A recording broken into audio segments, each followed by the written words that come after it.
Hey everyone, my name is Melanie. Welcome to Furniture Recreated. This week I am going to be working on a small chair, actually a planter, at least that's what my clients use it for.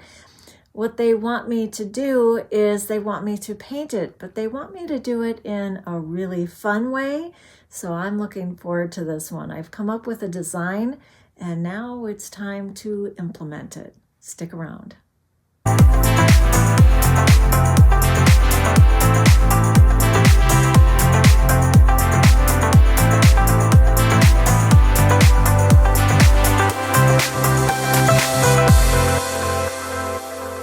I always show you this part because it's just a good reminder you have to clean off your furniture first. And I use vinegar and water, nothing special, 1 part vinegar, 1 part water.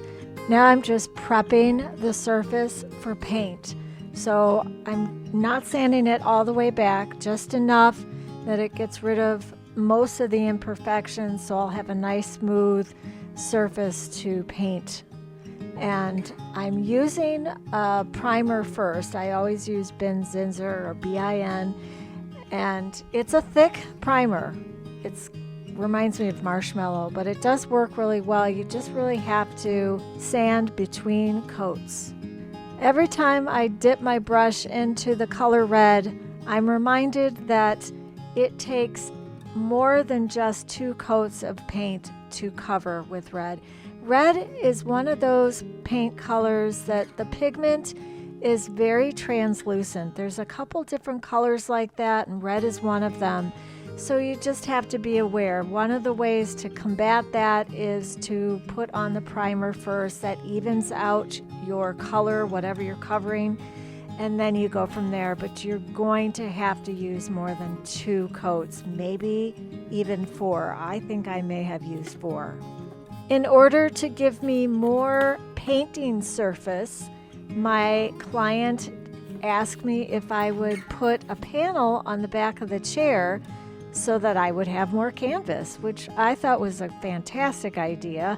And I just happened to have some paneling that I had left over from other projects, and it was simple. I just put it on the back, measured it real quick, marked it up, and then I cut it with my jigsaw.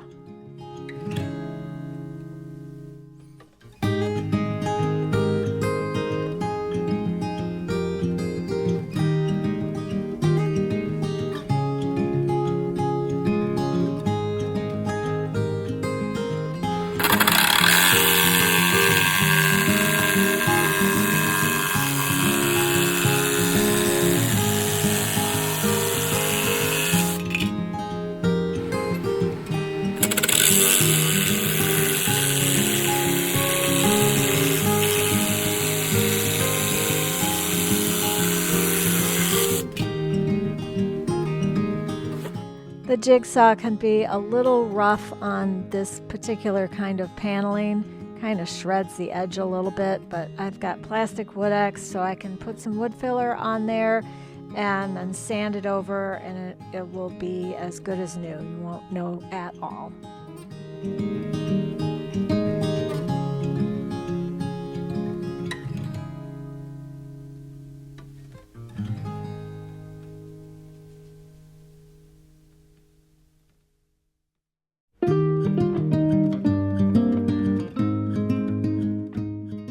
Now that I have multiple coats on the chair, it's time to use my finishing pad and sand it back so it's nice and smooth and ready to paint. The fun stuff, paint. My finishing pads go all the way up to, I think, 2,000 grit. This is 400 grit that I'm using right here. Now, I'm being very light to the touch there, but I wanted to really smooth that out. And sometimes you can use the 400. You just have to be light touch. It's very, very fine grit. And then you can go back with the finishing pads over that and smooth it out even more if you want.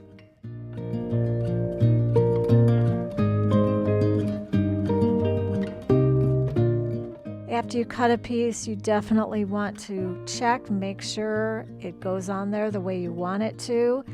and just sanding up a few last minute things, and then I can paint the little panel red, of course. And I went back and patched a little bit more. I kind of felt like the texture was just a little too rough for me, so I put some wood filler on it to smooth it out, and that was nice. I liked that. It made it easier to paint on. When that's dry, I will glue it to the back and we'll be good to go. Sometimes the design that I have in mind in my head doesn't always translate to the canvas, and in this case, the chair. Now, you see what I'm doing. I wanted to take the design from the right-hand corner and kind of have it cascade down over to the left side.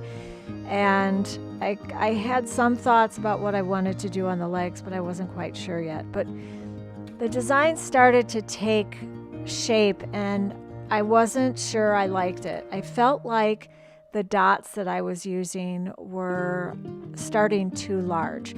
Now, this whole idea is based on Aboriginal art, which is all in dots.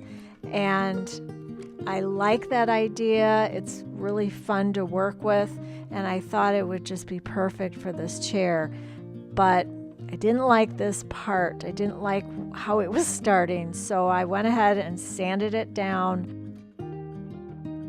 just enough that I could paint over it. And of course, I had a couple coats I had to put on there. There's nothing wrong with that. So if you start to paint something and you just don't like it, don't keep going, because you're not going to be happy with it. Stop and reevaluate.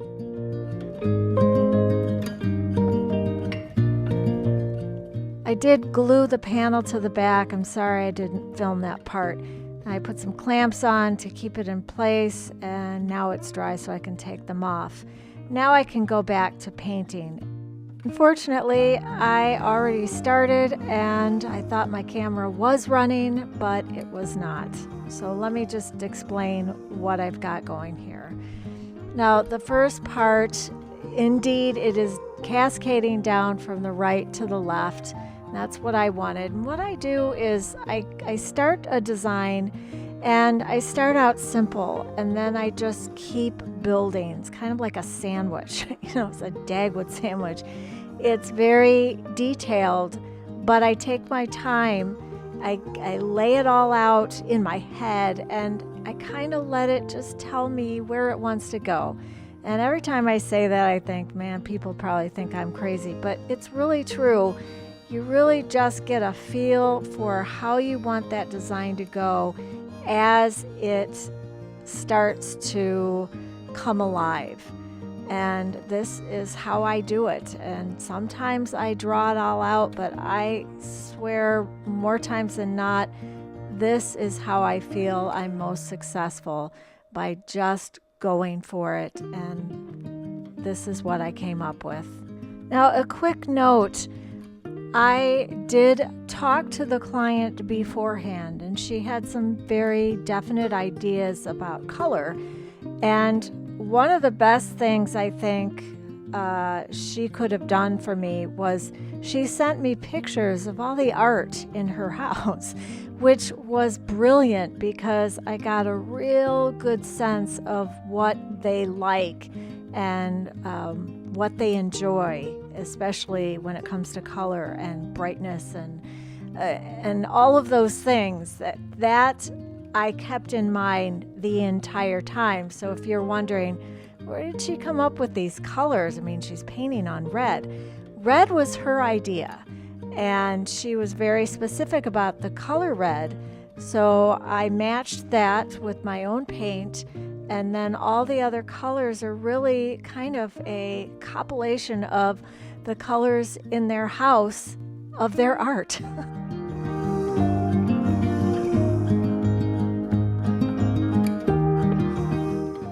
I'm using a variety of tools. I am using just a wooden dowel rod for those medium-sized dots. I'm also using a tool with a rubber tip that I actually use in clay, and that gives me my finest dots. Right here I'm using the tip, or not the tip of the brush, but the opposite end of the brush, and I'm using that for the smaller dots. So really a variety of things, whatever you can find. It's not anything that was meant just for this. I find that it's better to just find tools that you have in-house that can work for you, because there are a lot of different uses for a lot of different kinds of tools.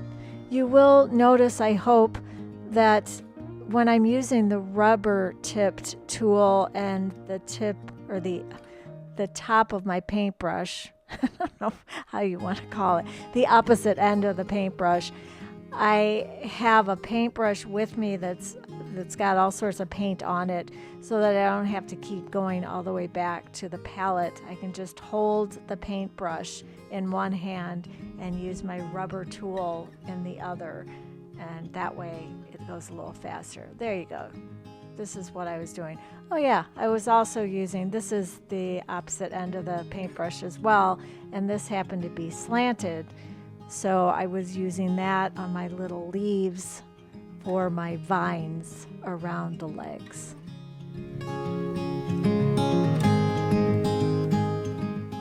This is a good time to tell you that I am an affiliate with Amazon. So if you click on any of the links connected to Amazon in the description box below, I will get credit for that.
When I felt I was completely finished, I used a finishing pad to lightly go over the design to smooth it out just a bit. It's definitely textured, and then I covered it with 3 layers of polyurethane ultra flat top coat. Thank you for being here. I hope you enjoyed this video. I hope it inspires you. Good luck on your next project, and I'll see you next time. You can do it. Another rainy afternoon, I don't know what I'm to do. I just miss you more than anything. It's way too quiet in the house, I'm just wasted on the couch, 'cause I don't wanna feel anything. Wish you'd stayed here beside me. This isn't how it's supposed to be. Wish you'd stayed here right with me. I can't shake that feeling that we said goodbye too soon.